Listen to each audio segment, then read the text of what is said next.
La nécromancie, sais-tu de quoi il s'agit? Eh bien, c'est l'un des synonymes du mot magie, tout comme les mots sorcellerie et théurgie. D'après le dictionnaire, le mot magie désigne l'ensemble des croyances et des pratiques reposant sur l'idée qu'il existe des puissances cachées dans la nature.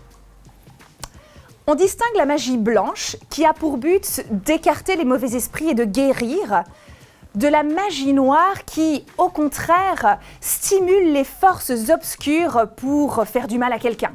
Sais-tu quel est l'anagramme du mot magie? Image, bien sûr. La magie est un thème fascinant, très présent dans la littérature. D'ailleurs, sais-tu distinguer un récit merveilleux d'un récit fantastique? Car si la magie peut être présente dans ces deux genres de textes, leurs caractéristiques ne sont pas tout à fait les mêmes. Commençons par le merveilleux.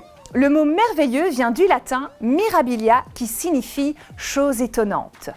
Dans ce registre, la magie, le surnaturel et la féerie sont omniprésents du début à la fin. Le merveilleux est le plus vieux des deux registres qui nous intéressent ici.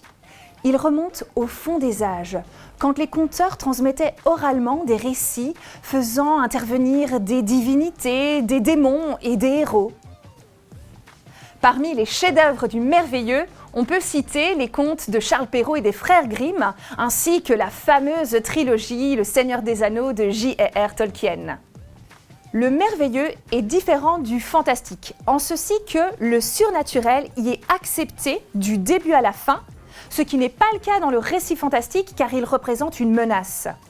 Dans le merveilleux, l'étrange et le surnaturel font partie intégrante de la situation initiale. Et le lecteur ne cherche pas à les remettre en question. Les elfes, les lutins, les fées, les animaux ou les objets qui parlent, les forêts magiques, on accepte tout. Dans le fantastique, la situation initiale est dépourvue de magie. Pour accentuer l'effet fantastique, le narrateur est immergé dans un décor plutôt inquiétant, mystérieux. Un château hanté par exemple. Le narrateur utilise en outre le champ lexical de la peur. Les thèmes de prédilection du fantastique? Les fantômes, les objets qui bougent, les vampires. Shining de Stephen King, Le Horla de Maupassant ou Dracula de Bram Stoker sont quelques-uns des récits fantastiques les plus connus de la littérature. Et la science-fiction dans tout ça alors? Il s'agit d'une extrapolation d'hypothèses scientifiques. Les événements sont impossibles au moment où l'auteur s'exprime, mais ils peuvent l'être dans un futur lointain. Donc, pas de magie en science-fiction. Les thèmes favoris? Les soucoupes volantes, les voyages dans le temps, les robots et les cyborgs.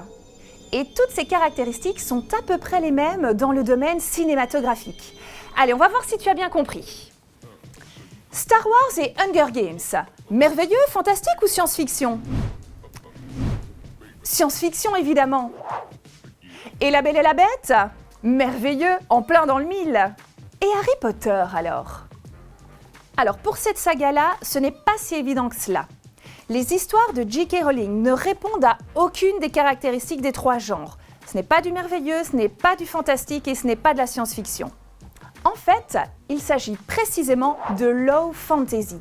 C'est un sous-genre de la fantasy où le monde réel communique avec un monde parallèle, un monde secondaire, avec une possibilité de non-retour et qu'aucun des deux mondes ne connaisse l'existence de l'autre.